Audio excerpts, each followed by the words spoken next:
without creating serious hazards. Dropped from 30 feet, this 1966 Pontiac was moving at approximately 30 miles per hour at the point of impact. That is the maximum speed at which new car makers are required to test the integrity of conventional gasoline tanks. The CNG cylinder, pressurized to a standard 3,000 psi and mounted in the trunk of the car, withstood the rear-end crash with no meaningful damage or dislocation. Fuel lines to the engine were kinked but showed no damage. Subsequently, the same cylinder withstood pressurization to 7,500 psi, the minimum burst pressure required by federal and Canadian government authorities, showing that the tank had maintained its integral strength despite the crash. In each of these tests, the natural gas cylinders were fitted with standard CNG cylinder brackets, mounted in the usual trunk position, and pressurized to the standard 3,000 psi. At 50 feet, this Ford Maverick impacts at 39 miles per hour. The car's rear end collapses against the solid floor, substantially wrecked. But again, the CNG cylinder remained intact and undamaged. At 70 feet, this 1973 Oldsmobile has accelerated to approximately 46 miles per hour at impact. The momentum of the engine mass actually increases the severity of the crash. Yet there was no damage to the cylinder or any indication of movement. It stayed securely locked in its brackets. The valve and pressure relief device on the cylinder remained intact and functional. At 90 feet, this 1973 Mercury Marquis is traveling at approximately 52 miles an hour at the time of impact. As in most of these tests, the gas tank is clearly destroyed by the crash. The engine is torn loose from its mounts, and the frame bends. Yet, ironically, the two CNG cylinders, 10 and 13 inches in diameter, actually absorbed and distributed a portion of the energy of impact. At the same time, they survived the crash intact and were still functional. Note that even if these new CNG fuel tanks had allowed the escape of gas, there would have been no pooling of a flammable fuel near the wreckage. Unlike propane or gasoline, natural gas is lighter than air and vents off into the atmosphere. But what if a fire occurs? How would these new CNG fuel tanks perform?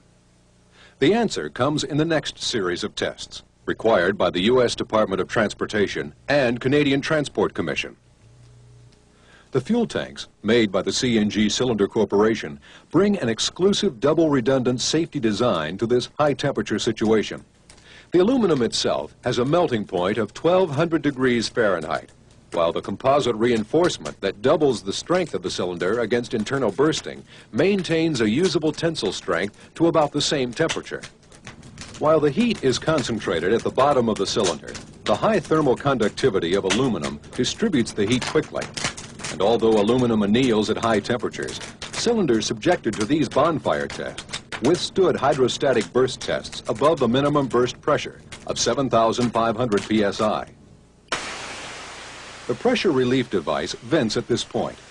Amazingly, the natural gas does not ignite, even though a rubber gasket on the bracket mount does catch fire. The ignition temperature of natural gas is 600 degrees higher than that of gasoline. How would these new cylinders perform, not under extreme heat, but under tremendous explosive force?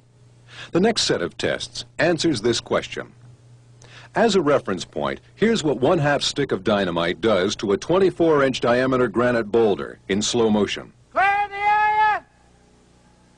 Make way for the blast! Fire in the hole! Fire in the hole! Almost 350,000 foot-pounds of energy fragment the boulder in all directions. And this points to another advantage of aluminum. Even when aluminum does give way to such force, it is not as likely to fragment as this boulder. The first 3 tests you'll see were performed at ambient temperature. 1/4 of a stick of dynamite will generate approximately 175,000 foot-pounds of energy. The dent created was approximately 13 thousandths of an inch into the metal, equivalent to the thickness of about 5 sheets of paper. The 1/2 stick dynamite produces approximately 350,000 foot-pounds of energy with the equivalent of a car impacting into a wall at 40 miles an hour. Calculations were done by a major car maker. The dent developed from a 1/2 stick of dynamite was less than 1/16 of an inch. There was no damage after cylinders were exposed to dynamite. A number of them have been subjected to hydrostatic burst tests. In both the 1/4 stick and 1/2 stick tests, the cylinder exceeded 5,000 psi, which is the test pressure of the container. And last of all, a full stick. This is energy equivalent to a car impacting a wall at approximately 89 miles an hour. It is particularly noteworthy in this test that while there is gas venting, it is venting through the valve and relief device. The blue arrow above the cylinder marks the spot where the dynamite was placed. What actually happened is that a shock wave from the dynamite, an instantaneous pressure spike on the order of 8 to 12,000 psi, created a deflection in the valve, causing the upper stem to move away from the seat, and the relief device was ruptured. But even though there was gas venting and a flash fire caused by a dynamite explosion, there was no ignition in the natural gas at any time. The cylinders contain the equivalent of approximately 5 3/4 gallons of gasoline, and a comparison should be drawn here to the amount of time it would take for a gasoline fire to be extinguished, whereas the natural gas simply vents safely into the atmosphere. Even if the natural gas had ignited, the only area that would have been affected would be on the periphery of the natural gas cloud. This is because 100% natural gas cannot burn. The next 3 tests subject the cylinders to the same explosive power, but at extreme low temperatures. These temperatures were created by packing the cylinders in dry ice for approximately 8 hours, thus reducing their temperature to about 100 degrees below zero. The result is a drop in the pressure of the cylinder from 3,000 psi to 1,100 psi. These low-temperature tests point to another advantage of these cylinders. Aluminum increases in both strength and ductility at low temperatures, whereas the embrittlement temperature of carbon steel is approximately minus 65 degrees Fahrenheit. This is particularly the concern for motor vehicles operating in northern latitudes, such as Edmonton and Alberta, Canada, and Alaska. And again, at a full stick and extreme low temperatures, the cylinders stayed intact and the gas did not vent. Another criteria by which these new cylinders are judged is performance under gunfire. How do they hold up under gunfire? And when they're pierced, how do they behave? The answer to the first question is that they are very difficult to pierce, as these first tests demonstrate.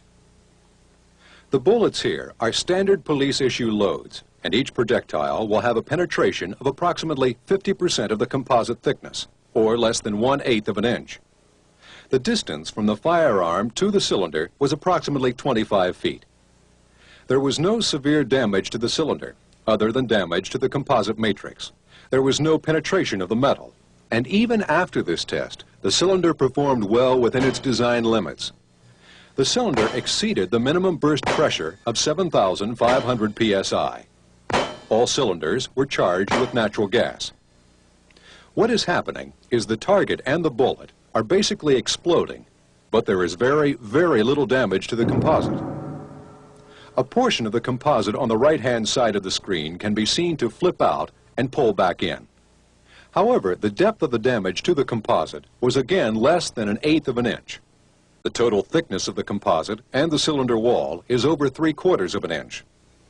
The weapon used here, the AR-15, is a standard military assault rifle used by both the U.S. and NATO countries. The test involves a direct hit with armor-piercing projectile. The vent down was completely safe. There was no ignition of the natural gas, and it vented